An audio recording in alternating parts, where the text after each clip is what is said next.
Hello class. हाँ जी। तो start कर रहे हैं एटॉमिक स्ट्रक्चर। चैप्टर नंबर 2 है कैथोड रे एक्सपेरिमेंट। सबसे पहले हम देखेंगे इसके अंदर। देखो क्या है, cathode ray experiment is just for the discovery of electrons की इलेक्ट्रॉन्स की डिस्कवरी कैसे हुई। यहाँ अगर आप देख रहे हो तो कैथोड रे एक्सपेरिमेंट में अगर हम चलते हैं अंदर तो आप ध्यान से देखना है इसको।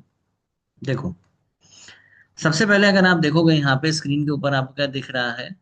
एक यहाँ पे ये आप देखो, ये एक डिस्चार्ज ट्यूब है बेसिकली। ये डिस्चार्ज ट्यूब दिख रही होगी आपको।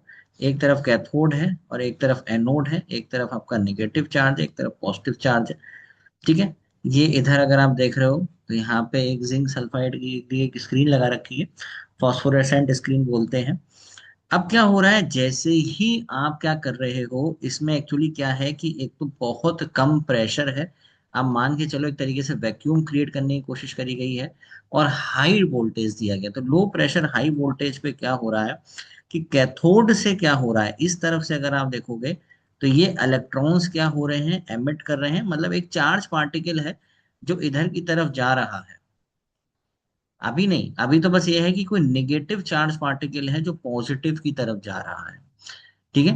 तो और यहाँ पे अगर आप देखोगे तो जिंक सल्फाइड की स्क्रीन लगी है, ये बार बार बार बार बार बार ऐसे ब्लिंक कर रहा है, जल रही, ब्लिंक कर रहा है, जल रही है। ठीक है। तो यहाँ आप इसको बोलोगे क्या, ये कैथोड रे एक्सपेरिमेंट के थ्रू हमने देखा कि कोई निगेटिव चार्ज है जो पॉजिटिव की तरफ आ रहा है। ठीक है। तो हमने उसका क्या देखा कि प्रॉपर्टीज क्या हो सकती है इस कैथोड रेस की। देखो ये सीधा क्वेश्चन है, लाइन से लिखे हुए पॉइंट्स, आराम से लिख दोगे। तो सबसे पहली प्रॉपर्टी क्या है कि निगेटिवली चार्ज होंगे, ऑब्वियस सी बात है, होंगे ही होंगे। अब ये स्ट्रेट लाइन में ट्रेवल कर रहे हैं। They travel in straight line. कैसे पता पड़ रहा है, अगर आप देखोगे तो बीच में हमने कोई ऑब्जेक्ट रखा है, उस पे ये यहाँ पे सीधी लाइट पड़ी तो उसकी शेडो पीछे बन रही है। तो ये ट्रेवल इन स्ट्रेट लाइन। अब वो कह रहा है they possess kinetic energy as well. तो काइनेटिक एनर्जी कैसे पता पड़ रही है, आपने एक बहुत छोटे छोटे छोटे छोटे छोटे पेडल व्हील रख दिए हैं, बीच में पेडल व्हील रख दिए हैं। अब क्या हो रहा है, जैसे ही ये बीम इसके ऊपर पड़ रही है, पेडल व्हील क्या कर रहा है, घूम रहा है, घूम रहा है, घूम रहा है, घूम रहा है। They possess kinetic energy, formula क्या है, हाफ एम वी स्क्वायर। ठीक है। अब ये किस तरफ डिफ्लेक्ट होंगी, अगर मैं यहाँ पे देखूं, ये हमारी कैथोड रे, यहाँ मैंने एक प्लेट लगा ली, पॉजिटिव एक नेगेटिव, इधर की तरफ डिफ्लेक्ट कर जाएंगी। मैग्नेटिक फील्ड में भी डिफ्लेक्शन होगा, इलेक्ट्रिक फील्ड में भी डिफ्लेक्शन होगा, फ्लोरोसेंस प्रोड्यूस करेगा। आपने पीछे की तरफ देखा था, यहाँ पे क्या हो रहा है, क्या हो रहा है, क्या हो रहा है, जिंक सल्फाइड पे लाइट जल रही है, जिंक सल्फाइड की कोटिंग और लाइट जल रही है। दे प्रोड्यूस एक्सरेज, आप सॉलिड पे डालोगे एक्सरे प्रोड्यूस होंगे, रॉन्टगन ने डिस्कवर किया था।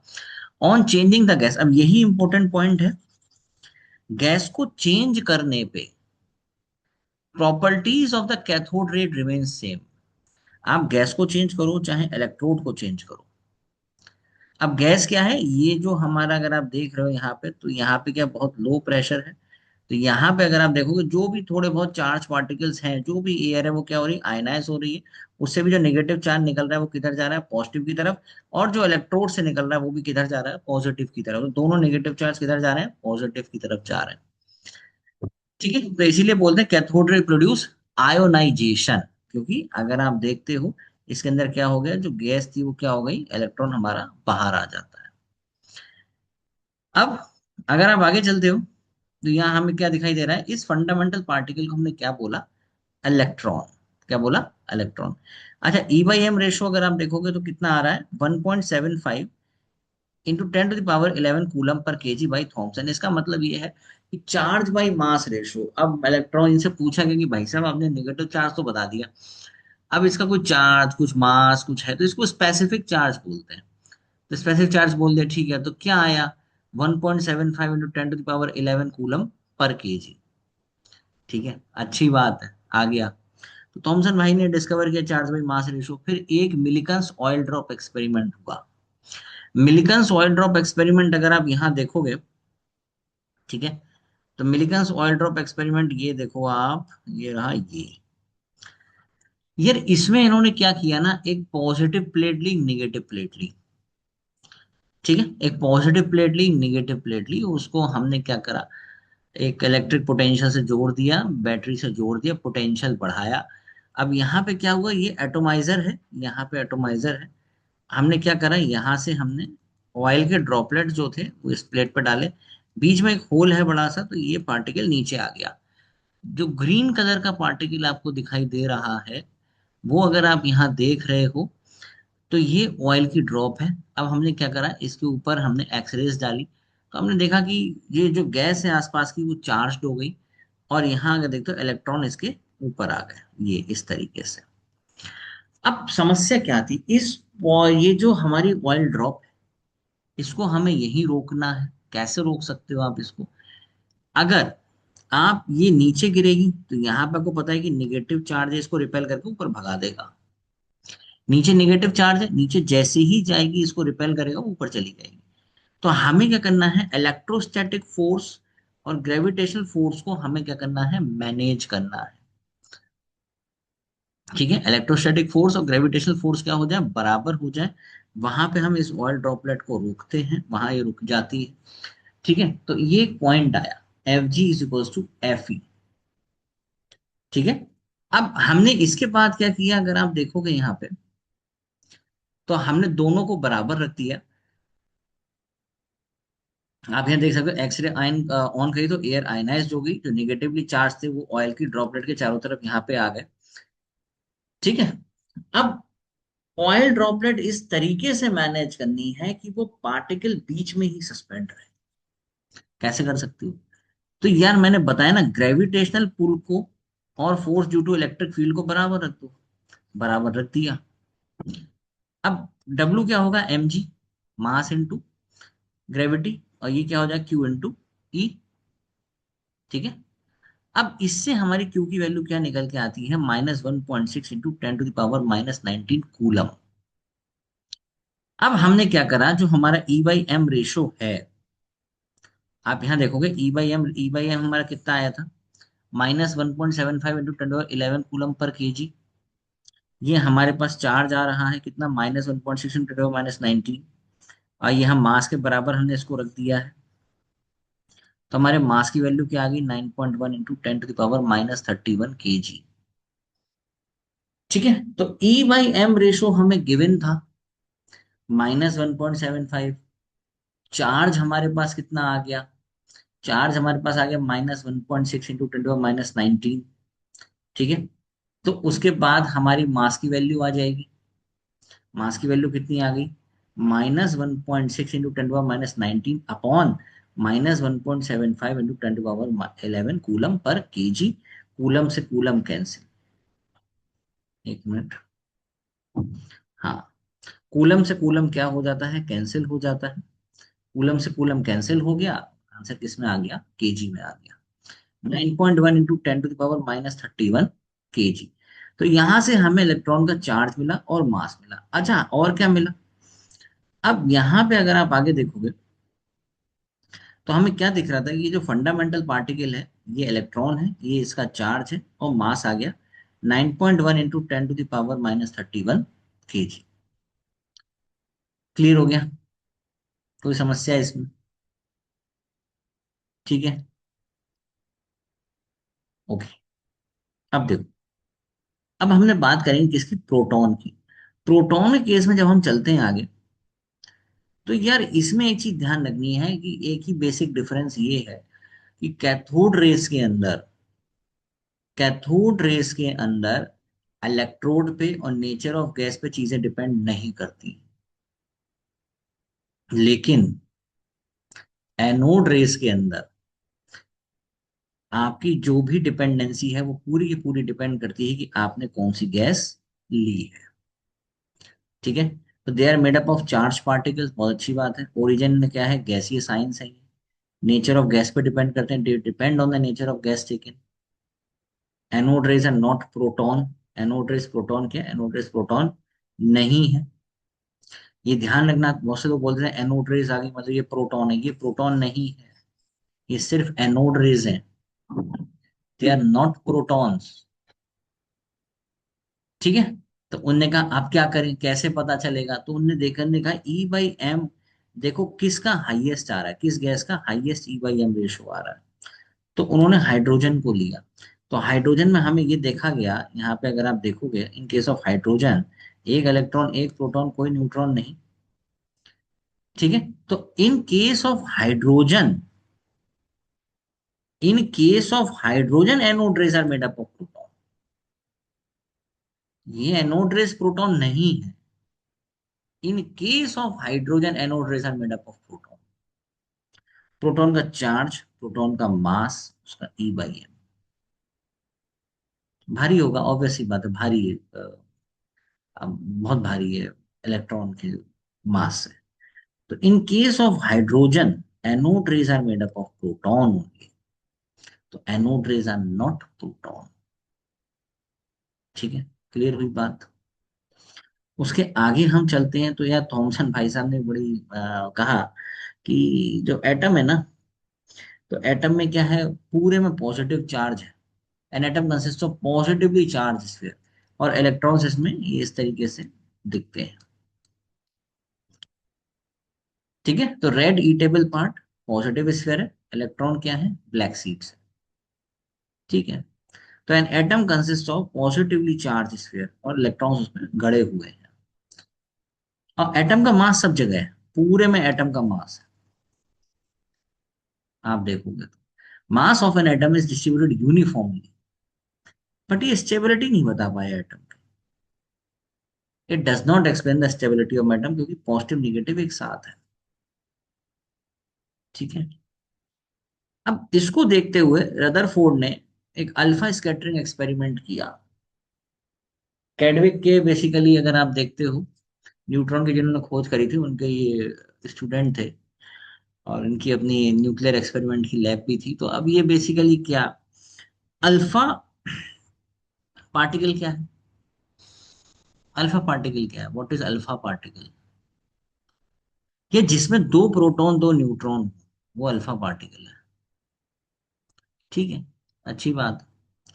तो यार ये अल्फा पार्टिकल था। और अल्फा पार्टिकल अगर आप देखते हो यहाँ पे, तो एक लेड बॉक्स लिया उन्होंने, उसमें रेडियम लिया, और रेडियम को उन्होंने क्या करा, गोल्ड फॉइल में बम्बार्ड कराया। गोल्ड फॉइल ही क्यों ली, बहुत पतली है। उन्होंने ये देखा कि यार, मतलब जरा भी चौड़ी अगर मैंने फॉइल ले ली तो एटम्स जो इधर उधर टकरा रहे हैं, डाइवर्ट हो रहे हैं, वो मोटाई की वजह से ना हो, कि यार वो फॉइल जो है मोटी है इसलिए क्या हुआ, एटम इधर उधर हो गया, नहीं, बहुत पतली फॉइल लेनी है जिससे उसको पार कर जाए, और थिनेस्ट फॉइल मैं इससे बनाऊंगा। ऐसा एटम जो भी डाइवर्ट करे वो गोल्ड फॉइल की वजह से करे। ठीक है, ये हमें थोड़ा ध्यान रखना है, उसकी मोटाई की वजह से ना करे। Thinnest foil can be created. ठीक है, अच्छी बात है। तो जब अल्फा पार्टिकल की इन्होंने बंदूक चलाई, तो उन्होंने क्या देखा, आप यहां देखो, जितने अल्फा पार्टिकल हैं सीधे निकल गए, वो डेविएट ही नहीं हुआ, कुछ डिफ्लेक्ट हुए। लेकिन कहानी यहां चेंज हो गई, कोई एक अल्फा पार्टिकल वापस आ गया। बोले यार ये क्या हो गया, एक अल्फा पार्टिकल कैसे वापस आ गया, मतलब बीच में कोई बहुत हैवी चीज है। लेकिन टकराया अल्फा पार्टिकल भारी, ऐसे टकरा के तुरंत वापस हो गया। बीच में कोई हैवी चीज है, जहां पे अगर कोई अल्फा पार्टिकल पॉजिटिव है तो टकरा के वापस आया, तो बीच में कोई पॉजिटिव चार्ज। तो उन्होंने कुछ कंक्लूजन दिया। क्या कंक्लूजन दिया, अगर आप ध्यान से देखोगे, तो एटम के अंदर सारी जगह खाली है, क्योंकि सारे अल्फा पार्टिकल सीधे सीधे निकल गए। गोल्ड की फॉइल क्यों ली थी, क्योंकि गोल्ड की फॉइल से फर्क ना पड़े कोई, अल्फा पार्टिकल सीधे सीधे सारे निकल गए सीधे सीधे। कुछ बीच में जो थे, कुछ जो बीच में थे बस वही वापस आए। तो उन्होंने बोला कि यार बीच में कोई भारी चीज है। बोले क्या है भाई, बोले न्यूक्लियस है। बोले अच्छा, तो यहां से न्यूक्लियस आ गया, न्यूट्रॉन नहीं, न्यूक्लियस आ गया, और पॉजिटिव मास इसके अंदर है। बोले, बात तो सही है। अब तो इन्होंने यार एक प्लेनेटरी मॉडल दिया एटम का। इन्होंने बोला कि यार देखो, दो चीजें हैं भाई। बोले क्या चीजें हैं, बताएंगे थोड़ा सा। कि यार ये इलेक्ट्रॉन ना, इसके इर्द गिर्द ऐसे से घूम रहा है। बोले बहुत अच्छी बात है। मैक्सवेल ने बोला पक्का घूम रहा है। बोले हाँ घूम रहा है सर। बोले भाई साहब, कोई भी चार्ज पार्टिकल है, अगर कोई चार्ज पार्टिकल है, ठीक है, तो वो एसिलरेट कर रहा है, एसिलेट का मतलब क्या होता है, change in velocity with respect to time. और वेलोसिटी में दो कंपोनेंट होते हैं, मैग्नीट्यूड और डायरेक्शन। तो डायरेक्शन चेंज कर रहा है ये बार बार। तो बोले अगर ये डायरेक्शन चेंज कर रहा है तो भाई एक टाइम पे ये अपनी सारी एनर्जी लूज करके इसमें न्यूक्लियस के अंदर कोलैप्स कर जाएगा। बोले सच में? बोले हाँ। तो बोले अच्छा रुका हुआ है। बोले अभी तो आप कह रहे हैं घूम रहा है। बोले अगर रुका हुआ भी है ना भाई तो ये फिर खींच लेगा सीधे सीधे, अंदर पॉजिटिव चार्ज है। बोले हाँ गड़बड़ तो है। तो ये ड्रॉबैक आया है इसका। किसका? रदरफोर्ड का। साफ बोला कि जब कोई इलेक्ट्रॉन मूव कर रहा है सर्कुलर पाथ में, एसिलरेट कर रहा है कांस्टेंट स्पीड पे, लेकिन क्या हो रहा है, डायरेक्शन क्या हो रहा है, बार बार चेंज हो रहा है। तो एसिलरेटेड चार्ज पार्टिकल, एसिलरेटेड मतलब क्या, change in velocity with respect to time. तो वो क्या करेगा, हमेशा इलेक्ट्रोमैग्नेटिक रेडिएशंस को एमिट करेगा और श्रिंक कर जाएगा। बोले अगर वहीं पे है तो? बोले उससे क्या होता है, बोले न्यूक्लियस खींच लेगा अपनी तरफ, बहुत भारी है वो। ठीक है, तो ये बेसिकली क्या बना, ड्रॉबैक बना किसका, रदरफोर्ड एटॉमिक मॉडल का। अब देखो बहुत बेसिक सी चीज है, एटॉमिक नंबर, मास नंबर। हम कोई भी एलिमेंट देखते हैं तो अगर आप देखोगे उसमें नीचे उसका एटॉमिक नंबर होता है, ऊपर मास नंबर होता है, कुछ इस तरीके से वो कोई एलिमेंट हमें दिखता है। तो atomic number is just number of proton, mass number is number of proton plus number of neutron. Basic. Atomic number is number of proton, mass number is number of proton plus number of neutron. बहुत आसान trick है कि अगर हमारे पास ये mass number atomic number दिया हुआ है तो इसमें अगर आप देखो, फॉर्मूला लगा करना चाहो वैसे कर लो, वरना अगर आप इसमें देखोगे तो ये एक न्यूट्रल एटम है, यही इलेक्ट्रॉन है, यही प्रोटॉन है, और इसमें से इसको माइनस कर दोगे तो ये क्या आ जाएगा, न्यूट्रॉन आ जाएगा। क्लियर हो गया? अगर हाँ न्यूट्रल एटम नहीं होता, +2 लगा होता अगर इसके ऊपर, तो इसका आंसर इलेक्ट्रॉन कितने हो जाते हैं, 33। दो कम हो जाते हैं। ठीक है, बेसिक चीजें हैं। आइसोटोप्स क्या होते हैं, atom of the same element having same atomic number. Iso मतलब होता है same, same atomic number different mass number, isotopes. Isobars क्या होते हैं, atoms of different element having same mass number but different atomic number. उसमें same same है, इसमें different आ जाता है। आइसोटोप में same atomic number different mass number, उसमें same mass number different atomic number of different elements, iso बार। ठीक है, ऐसे बहुत और भी इसमें आ गया, आपको आइसो डाइफर और बहुत सारी चीज देखने को मिलेंगी। ठीक है, न्यूट्रॉन की डिस्कवरी अगर आप देखो तो वही चीज है। न्यूट्रॉन की डिस्कवरी में आप देखो जेम्स कैडविक ने करी थी, इन्होंने भी अल्फा पार्टिकल लिया और बंदूक चला दी किसके ऊपर, बेरिलियम के ऊपर। तो ये एक न्यूट्रॉन निकल के आया बाहर। तो ये जो न्यूट्रॉन बाहर निकल के आया, तो these particle discovered by bombarding a thin sheet of beryllium by an alpha particle. ये डिफ्लेक्ट नहीं करेगा क्योंकि चार्ज ही नहीं है इसके ऊपर, कहाँ से डिफ्लेक्ट करेगा। मास ऑफ न्यूट्रॉन कितना होता है, थोड़ा सा ज्यादा होगा, 1.675, वहां होता है 1.672, स्लाइटली हाइयर देन प्रोटॉन।